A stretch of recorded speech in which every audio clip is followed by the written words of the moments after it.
नमस्ते, ओम साई राम। मेरा नाम यशस्वी सचिन वानी। तो आज हम हैं गुजरात मगोद के शांति मंदिर में और आज हम मिल रहे हैं शांति मंदिर के परम पूजनीय गुरुदेव जी से। जय गुरुदेव। मुझे बहुत दिनों की इच्छा थी आपसे वार्तालाप करने की, आपसे बातचीत करने की, क्योंकि यहाँ पर आकर एक ही दिन में मैंने बहुत कुछ देखा और बहुत सारे प्रश्न थे और बहुत कुछ सोचा भी मैंने, इसलिए मुझे आज आपसे बातचीत करनी है। हम शुरुआत से शुरू करेंगे। शांति मंदिर की शुरुआत कैसे हुई? शांति मंदिर हमारे बाबा मुक्तानंद जी हुए गणेशपुरी वज्रेश्वरी के पास, और उनके गुरुदेव भगवान नित्यानंद हुए, तो हम उनके शिष्य हैं। तो उस परंपरा से हमारी इच्छा हुई कि वो कार्य को आगे चलाना है, तो उसके लिए हम 1987 में शांति मंदिर की स्थापना की। परंतु ये आश्रम 99 में हमने स्टार्ट किया और 99 से चलते चलते अभी करीब 25.5 साल इसको पूरे हो गए। 25.5। और शांति मंदिर के और भी शाखाएं हैं? शांति मंदिर का एक निम्बौली में गणेशपुरी के पास, एक कनकल हरिद्वार में, जो सबसे पहला वही है कनकल हरिद्वार का। फिर उसके बाद यूएसए में है, न्यूयॉर्क में। एक अभी हम अर्जेंटीना, दक्षिण अमेरिका में खोज रहे हैं, तो कुछ इस वर्ष के अंदर वहाँ भी एक आश्रम की स्थापना हो जाएगी। तो कुल मिला के अभी 4 है और 5वां तैयार हो रहा है। भारत में हमारा शांति मंदिर है, ये मैं सोच सकती हूँ, बट इंटरनेशनली कैसे संभव हुआ? हमारे बाबा मुक्तानंद जी 1970 में पहली बार विदेश गए, तो ध्यान क्रांति के विषय को लेकर वो गए। तो फिर तब 3.5 महीना रहे। 1974 में दोबारा से गए, तब 2.5 साल रहे। फिर 1978 में गए, तब मैं भी उनके साथ गया। तब मेरा ऑलमोस्ट 16 वर्ष की आयु हुई थी। तो 3.5 वर्ष हम लोग ऑस्ट्रेलिया गए और यूएस से गए। उसके पहले वो यूरोप सब जाके आए थे। तो उस समय मतलब वो 70 की दशक में लोगों को शांति की बहुत खोज थी। तो फॉरेन कंट्री में लोगों ने ड्रग्स किया, सब किया, लेकिन उससे उनको लगा कि कुछ मिला नहीं। लेकिन उससे उनको एक अनुभव हुआ। फिर वो अनुभव के खोज में महर्षि महेश जी हुए, बाबा मुक्तानंद जी हुए, रजनीश जी हुए, एक स्वामी सच्चिदानंद जी हुए शिवानंद आश्रम के, विष्णु देवानंद जी, ऐसे काफ़ी सारे संत उस समय के जो भारत से गए और उन्होंने वहाँ हठ योग, ध्यान, ये सब कुछ सिखाया लोगों को। हमारा उद्देश्य क्या है? हमारा उद्देश्य ये है कि सर्व दुख निवृत्ति, परमानंद प्राप्ति, यानी व्यक्ति को अपने जीवन में दुख उसका दूर हो जाए और परमानंद की यानी सुख की प्राप्ति उसको हो। तो मैं ये नहीं कहूँगा कि पहले आते ही कोई सीधा परमानंद का सोचने लगता है उसको कि मैं परमानंद को प्राप्त करूँगा, लेकिन मनुष्य है, मनुष्य सुख में, भोग में, इसमें सब में पड़ जाता है। फिर धीरे धीरे धीरे जब उसकी बुद्धि जागृत होती, समझ आती है, फिर वो ज़्यादा संकीर्तन करता है। जैसे महाराष्ट्र में वारकरी संप्रदाय है, भक्ति मार्ग में लगता है, फिर ज्ञान मार्ग में लगता है। फिर हमारे यहाँ ऐसा मानना है कि कई जीवन के बाद एक जागृति आती है, फिर वो परमानंद की तरफ यानी परमात्मा की तरफ जाता है। और शांति मंदिर में स्टूडेंट्स जो आते हैं वो भी परमात्मा को हासिल करने के लिए आते हैं, तो वो किस प्रकार करते हैं? हमारे यहाँ आप जैसे आए हैं तो विद्यालय चलता है, तो विद्यालय में संस्कृत, वेद, ये सब पठन पाठन होता है। तो उसमें से फिर किसी किसी को करते करते करते एक रुचि जागृत होती है, फिर वो थोड़ा ज़्यादा करने लगता है। कुछ लोग हैं जो पहले से ही ध्यान के लिए आते हैं और भजन के लिए आते हैं, ज्ञान के लिए आते हैं। और फिर कुछ है, कोई दोस्त ले आता है, कोई ले आता है कि अच्छी जगह है, चलो शांति मिलेगी। क्योंकि आज के समय में सभी त्रस्त हैं, यानी मेंटली जो डिस्टर्बेंस, डिप्रेशन जो भी बोला, तो सभी वैसे डिस्टर्ब है। तो वो शांति की खोज में आते हैं। फिर आते समय निकलता है। कभी कोई साल में एक बार आता है, कोई महीने में एक बार आता है, मतलब कहाँ रहता है उसके ऊपर निर्भर है। आसपास है तो ज़्यादा आता है, ज़्यादा आना जाना होता है उसका। बाकी संपर्क में तो रहते हैं।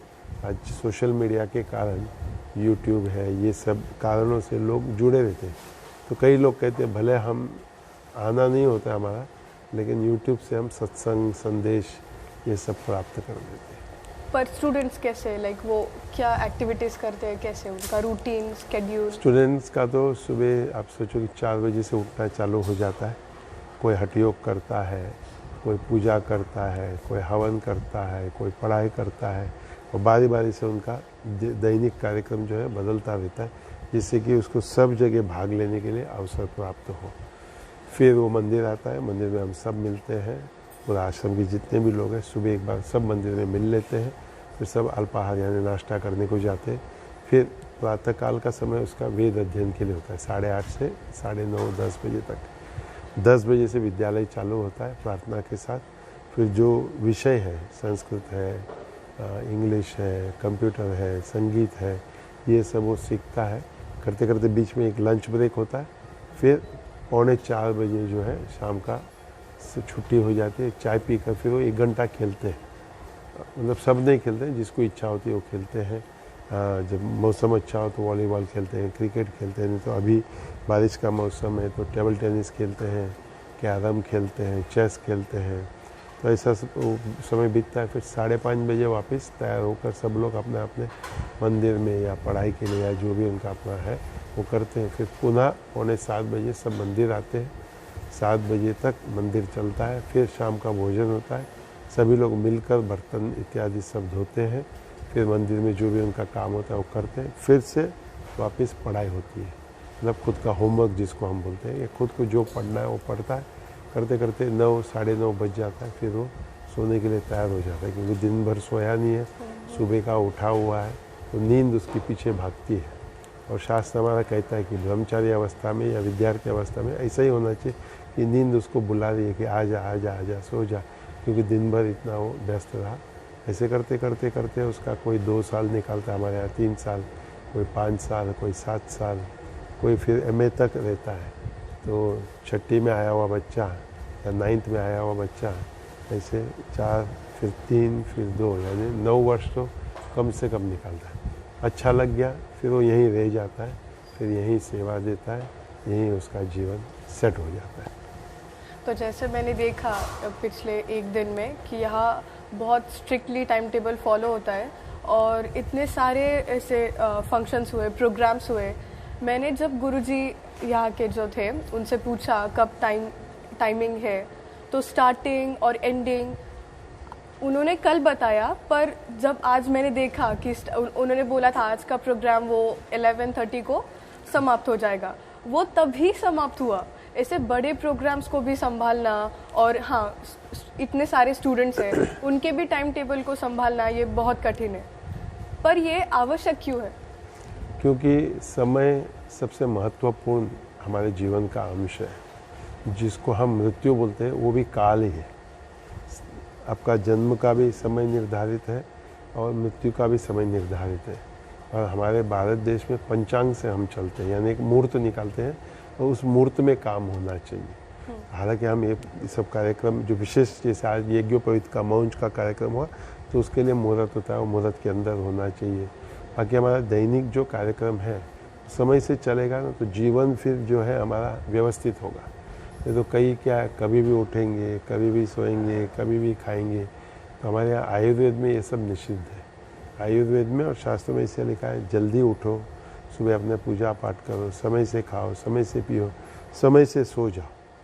तो आज जो ये सामाजिक डिस्टर्बेंस है, जिसको आप डिप्रेशन बोलो या सुइसाइड बोलो, ये सब इसी कारण से है ना।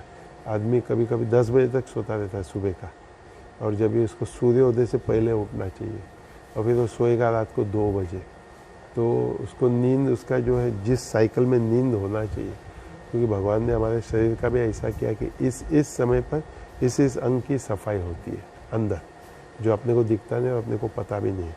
किडनी है, लिवर है, पेट है।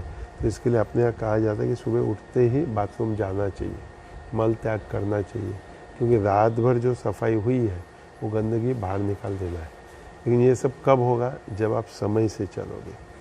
तो अगर आप गलत चीज़ें खाओगे, गलत समय में खाओगे, आप रात को 12 बजे खाओगे और फिर आप सोचोगे कि मेरा पेट सुबह साफ़ हो, तो साफ़ होगा ही नहीं। और ख़ास करके हमने अगर ब्रेड खाया, पिज़्ज़ा खाया, पास्ता खाया, ये सारी चीज़ें खाई, उसके ऊपर आइसक्रीम खा लिया, यानी हमारे अग्नि के ऊपर हमने ठंडा डाल दिया, तो तो जो हाइड्रोक्लोरिक एसिड है जिससे पेट की सफाई होती है उसको हमने एक्चुअली मंद कर दिया। तो अगर हमको खुशी से जीना है या आनंद से जीना है तो समय से ही चलना पड़ेगा। और आप प्रकृति में देखोगे ना, प्रकृति समय से ही चलता है। 100 साल का पंचांग अपने यहाँ चलता है। तो आप सोचो कितने साल पहले सूर्योदय कितने बजे होगा, अमावस कब होगा, पूर्णिमा कब होगा, कब सूर्योदय होगा, कब चंद्र, ये सब 100 साल पहले से निर्धारित है। तो अगर वो इतना निर्धारित है नेचर में, प्रकृति में, तो हम भी तो उसके साथ चल सकते हैं ना। तो जो हमारे यहाँ पहले, तुम अगर सोचोगे कि तुम्हारे 2 पीढ़ी पहले लोग गांव में अच्छे सुखी से जीते थे, आज हम शहर में जीते हैं, सब कुछ है हमारे पास, एसी भी है, टीवी भी है, मोबाइल भी है, गाड़ी भी है, लेकिन हम सुखी नहीं है। दिखाने के लिए हम सुखी है, लेकिन वास्तविक सुखी नहीं है। वास्तविक सुख क्या होता है?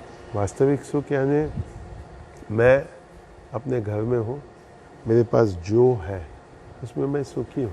मेरा मन ये सोचता नहीं है कि आज 1 लाख रुपया आया, कल 5 लाख आना चाहिए, फिर 10 लाख आना चाहिए, आज 1 गाड़ी है, फिर 2 गाड़ी होना चाहिए। जैसे अमेरिका में जो भी भारत से खास करके जाते हैं, पहले उन लोग एक छोटे से घर में रहते हैं, फिर जीवन भर पैसा कमाते कमाते कि उनका होता है कि एक बंगला लेना है। परंतु उस समय तक उनका बच्चा 10वीं 12वीं में आता है और वहाँ 12वीं के बाद बच्चा कॉलेज पढ़ने चले जाता है, घर में रहता ही नहीं। बहुत कम बच्चे होंगे भारतीय जो अपने माता पिता के पास रहते हैं। अधिकांश ये चाहते हैं कि मैं कॉलेज में स्वतंत्र जीवन जीऊँ। तो माता पिता ने इतना मेहनत करके इतना बड़ा घर बनाया, वो घर में 2 ही लोग हैं, माँ बाप, बाकी 2-3 रूम खाली है। और बूढ़े माँ बाप जो भारत में, वो भारत में जाते हैं उन लोग कभी कभी वहाँ मिलने, और कुछ फिर वहीं रह जाते हैं। लेकिन अधिकांश लोग जो उम्र हो जाता है वो भारत ही चाहते हैं कि हम भारत में ही रहें, क्योंकि उनको भारत का एक जीवन शैली, उनके मित्र बंधु सब इधर ही है।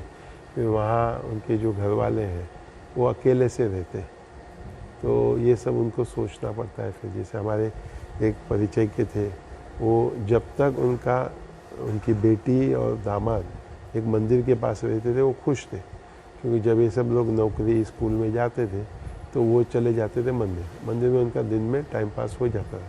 लेकिन उन लोग फिर बड़े घर में शिफ्ट हो गए।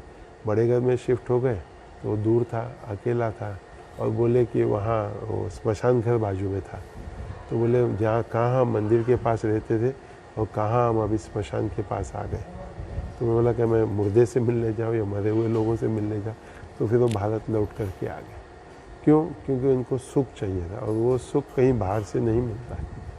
मुझे मेरा सोफ़ा सुख नहीं देता है, मुझे मेरा बेड सुख नहीं देता है, अच्छा खान पान भी सुख नहीं देता है।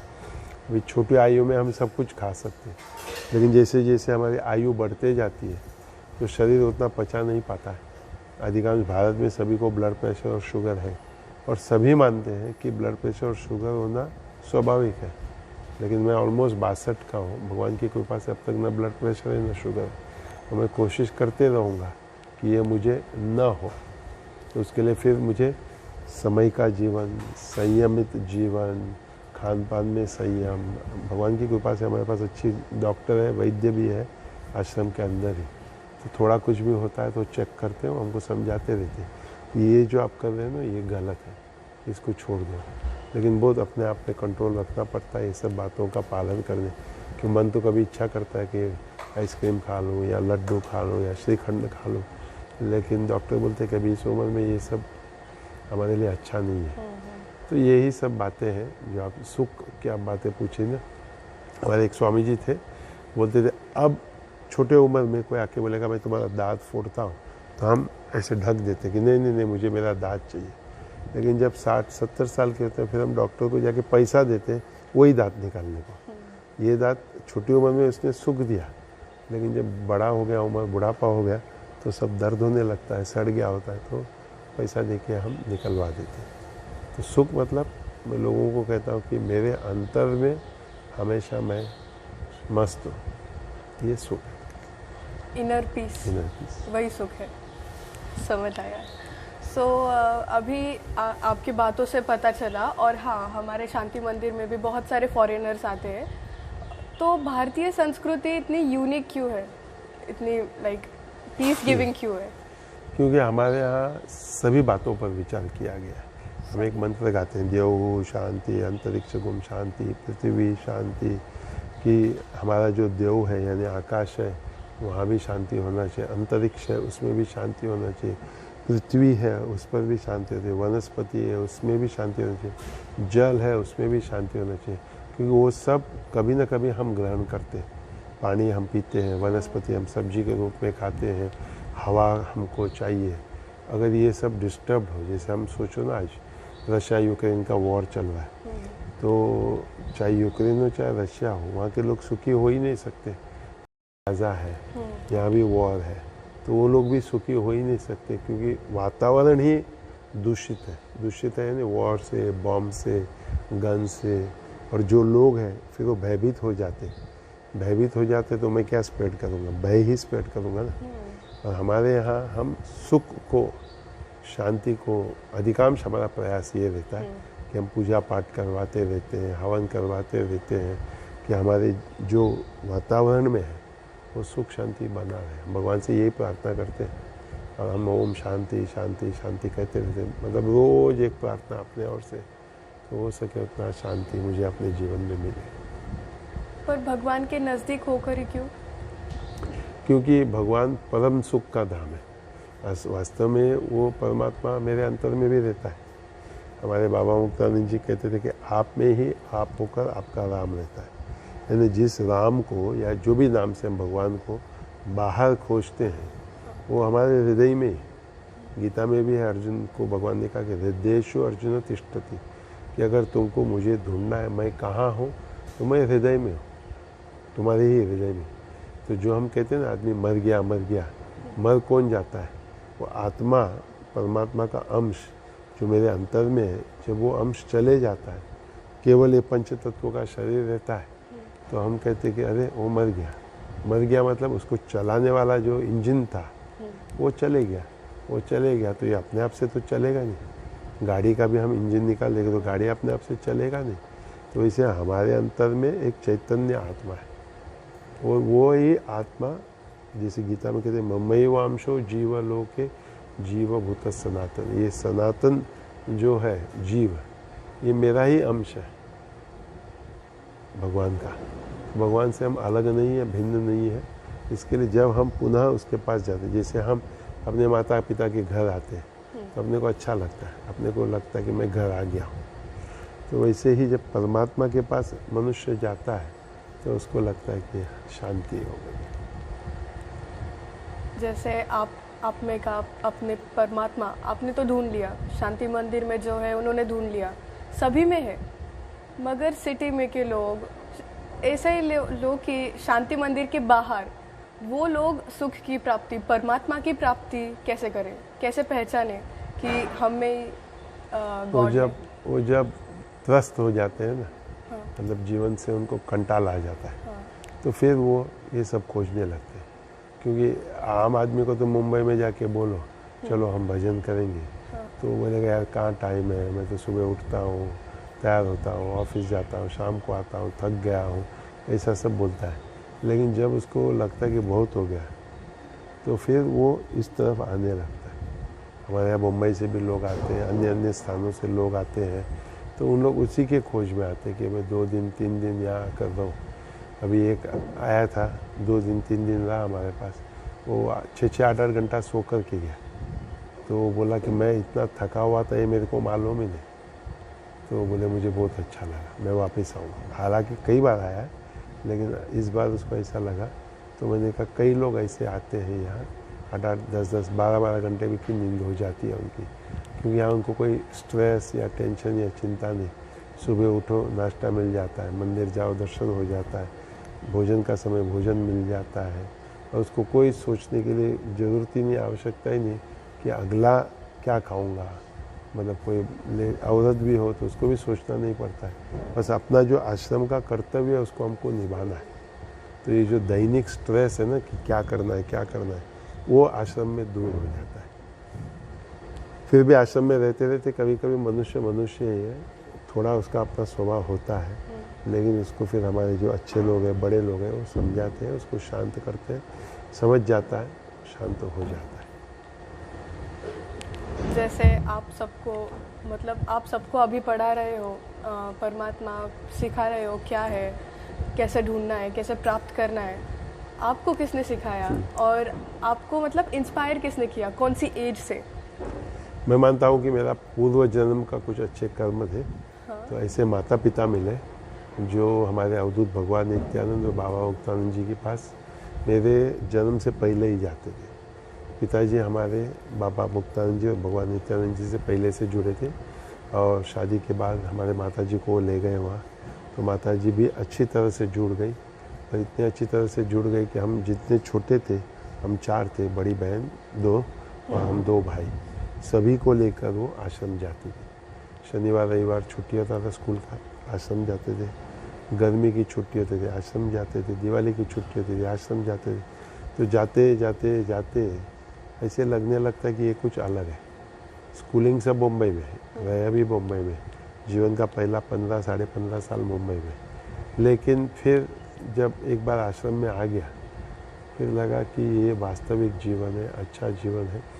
और क्योंकि अंग्रेजी आती है तो मुक्तानंद बाबा के लिए मैं भाषांतर करता था। तो जितने भी लोग, विदेश के लोग हो, भारत के हो, वो आकर अपने दुख की ही कहानी सुनाते हैं।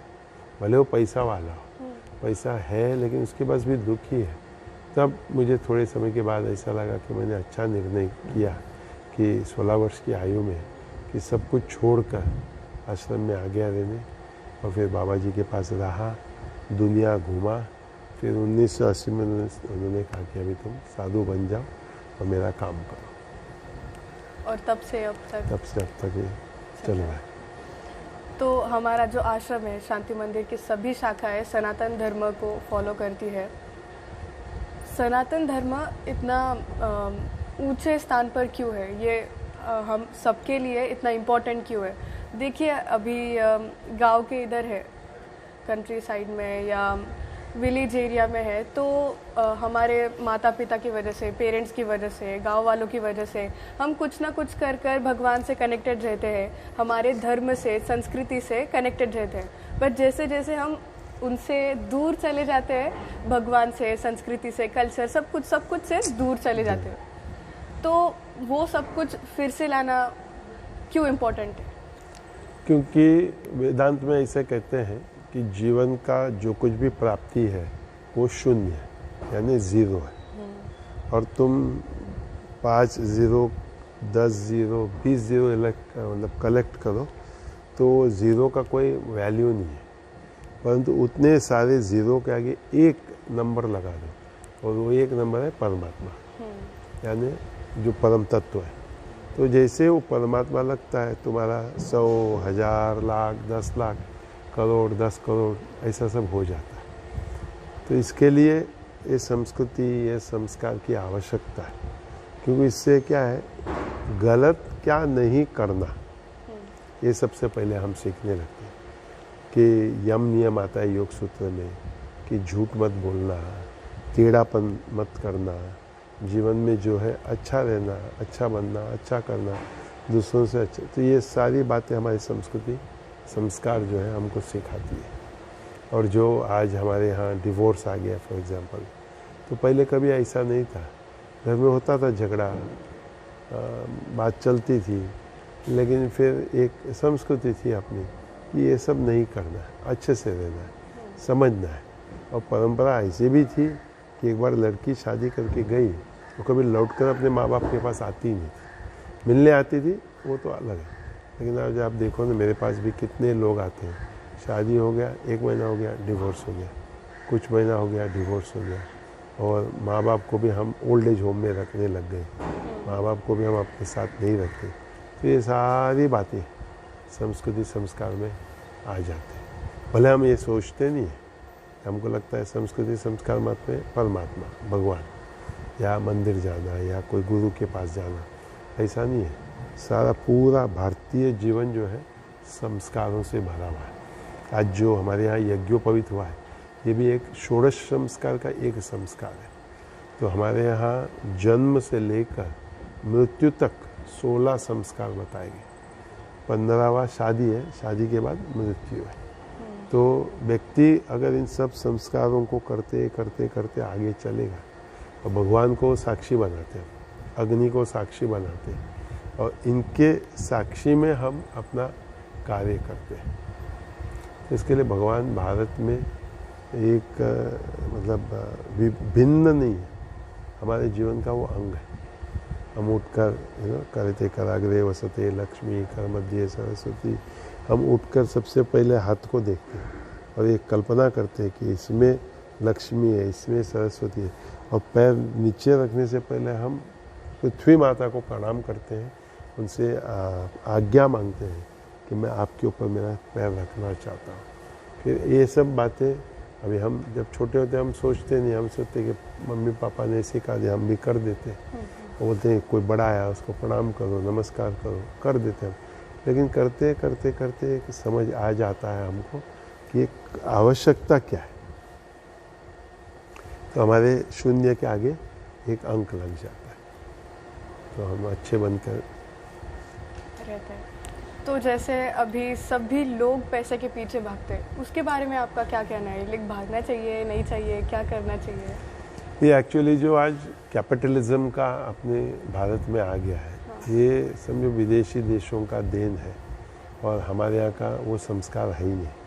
अपने यहाँ ऐसा है, हमारे बाबा उत्तम जी कहते थे कि प्राप्ति के अनुसार तृप्ति, मतलब सभी के जीवन में वो, मैं लोगों को कहता हूँ जैसा आजकल सब लोग केक खाते, तो हमने 1 किलो का केक लाया, हमारे घर में 20 जन है, तो केक कोई बड़ा कटेगा, कोई छोटा कटेगा, काटने वाला चाहता है कि सब एक जैसा ही काटो, लेकिन फिर भी करते करते करते वो बड़ा छोटा हो जाता है। जीवन भी ऐसे ही है, कर्म के फल के अनुसार छोटा बड़ा मिलता है, और हमारे को अपना मिलेगा, जितना मेरा है उतना मिलेगा, हम उससे खुशी रहते हैं। लेकिन आज के हम उससे खुश नहीं रहते। हमको एक इंग्लिश में एक पोएट है, वो कहता है मोर is the cry of a human being, nothing less than all will satisfy him. कि जितना मुझे मिल सकता है, जितना मुझे मिल सकता है, हम हड़पना चाहते हैं, सब कुछ मेरा, सब कुछ मैं ही चाहता हूँ। और वास्तव में आज जो दुख का कारण है, ये भी एक मेन कारण है दुख का, क्योंकि कुछ लोग अमीर बन गए, वो बांटना नहीं चाहते हैं, बांटते हैं लेकिन वो थोड़ा बांटते हैं, जितना उनको बांटना चाहिए उतना नहीं बांटते। पहले के लोग ऐसे नहीं थे, अच्छे से रहते थे, सब कुछ था, पैसे वाले थे, लेकिन वो बांटते भी थे, किसको आवश्यक है, किसको ज़रूरत है, उसको देते भी रहते थे। तो ये पुनः से हमको भारत में लाना पड़ेगा कि जो हम सर्वे भवन्तु सुखिनः कहते हैं ना, कि हम कहते हैं कि सभी सुखी हो, सभी सुखी हो, मैं भी सुखी, वो भी सुखी, ये अगर प्रार्थना और भावना हम लाएंगे कितना अच्छा होगा। सच में। तो जैसे 2 डिवीज़न है ऐसे, एक फास्ट पेस्ड वर्ल्ड हमारा, मॉडर्न टेक्नोलॉजी, सब कुछ, और एक और हमारी संस्कृति, परमात्मा और सब कुछ। क्या परमात्मा के पास जाना, नज़दीक जाना, इस वर्ल्ड से, टेक्नोलॉजी से, फास्ट पेस्ड वर्ल्ड से दूर जाना है? बिल्कुल नहीं, क्योंकि अभी हम टेक्नोलॉजी के माध्यम से ही तो बात कर रहे हैं। जैसे मैं लोगों से कई बार कहता हूँ, हम बिजली का उपयोग करते हैं, पंप से पानी निकालते हैं, हम गैस का उपयोग करते हैं, हम मोबाइल का उपयोग करते हैं, एयरप्लेन का उपयोग करते हैं, गाड़ी का उपयोग करते हैं, ट्रेन का उपयोग करते हैं। सब आधुनिक यानी मॉडर्न चीज़ें जो 100 वर्ष पूर्व था ही नहीं। हम पैदल जाते थे, बैलगाड़ी से, घोड़ा गाड़ी से जाते थे, लेकिन ये सब आज नहीं है। आज हम सब फास्ट जाना चाहते हैं कि 2 घंटे में हमको कहीं पहुंचना है, 6 घंटे में पहुंचना है, लेकिन उसमें फंसना नहीं है उन चीज़ों में। आज क्या हो गया है, बच्चों का जैसे माँ बाप का कंप्लेंट आता है, ये मोबाइल ही देखता रहता है। माँ बाप ने ही उसको मोबाइल दिया, वो मोबाइल ही कार्टून, तो फिर उसको एक उसका व्यसन हो जाता है, आदत हो जाता है, तो उससे उसको छुटकारा देना। वैसे हम भी बड़े हैं, तो हम बड़े हो जाते हैं, हमारा भी अपना व्यसन होता है, हम भी अपनी बातों में फंस जाते हैं, तो उन बातों से हमको मुक्ति चाहिए। तो इसके लिए परमात्मा के लिए ये सब छोड़ना ऐसा नहीं, उसके प्रति जो एक ममता है, आसक्ति है, या हम फंस जाते हैं, तो वो छुटकारा देना है। मेरे में इतना शक्ति या ताकत होना चाहिए, अगर मैं सोचूं कि मुझे अभी ये नहीं करना है कुछ भी, तो उतनी शक्ति मुझ में होना चाहिए कि मैं अभी उठकर चले जाऊँ, या वो बंद कर दो और कोई आया है तो उससे बात करो। अभी छोटे बच्चे कैसे हैं, आप उसको पकड़ा दिया मोबाइल, तो आप कितना भी उसको बोलो कि मैं आया हूँ, मुझसे बात कर, वो नहीं करेगा, वो मोबाइल में है। तो अपने को थोड़ा कड़क होकर उसका मोबाइल लेकर उसको बोलना पड़ेगा कि मुझसे बात कर। हमारे यहाँ के बच्चे जितने भी रहते, छोटे बड़े सब, बड़े भी, बड़े लोग, तो सबको हमने बोला है कि मोबाइल की आदत मत रखो, ठीक है, उसका उपयोग है, फ़ोन करना है, मैसेज करना है इत्यादि सब, लेकिन इतना नहीं कि मैं उसमें ही फंस गया हूँ।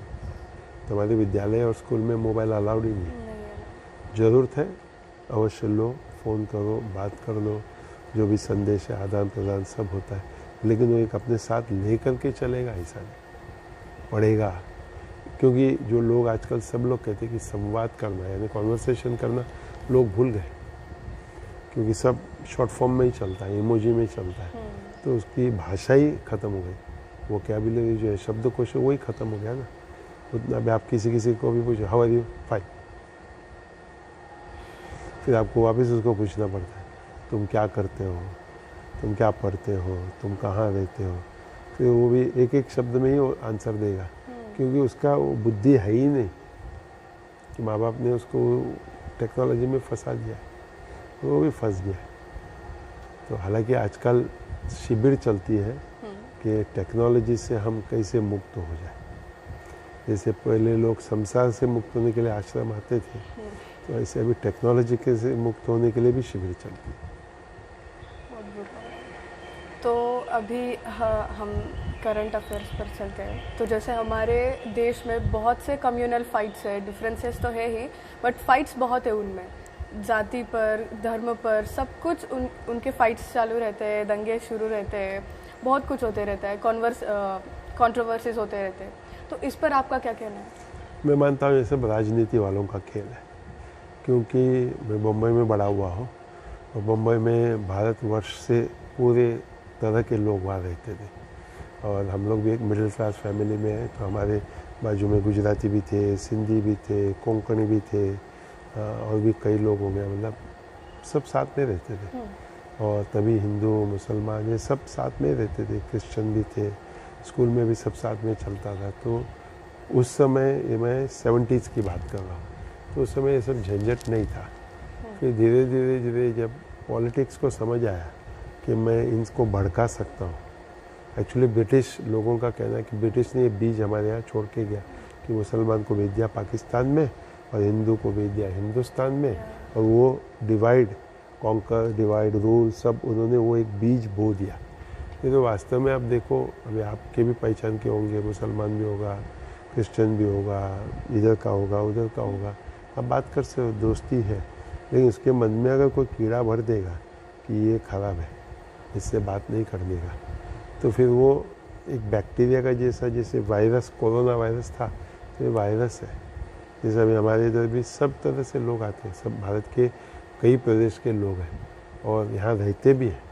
और मैं लोगों से बार बार कहता हूँ कि हमारा कोई खून का रिश्ता नहीं है, लेकिन फिर भी हम लोग सब प्रेम से, और हम लोग करीब अभी समझो यहाँ तो 25 साढ़े 25 साल से, लेकिन कई लोग हमें 50 साल से एक साथ हैं, मुक्तान बाबा जी के समय से। मैंने कहा अभी तक हम लोग ने किसी एक दूसरे को मारा नहीं, झगड़ा हुआ होगा, आप शब्द बोल दिया होगा, लेकिन ठीक है, फिर माफ़ी मांग लेते कि वो गलती हो गई, कल गुस्सा आ गया, जो भी है, फिर वो माफ़ी मांग लेते, फिर जीवन चलता है।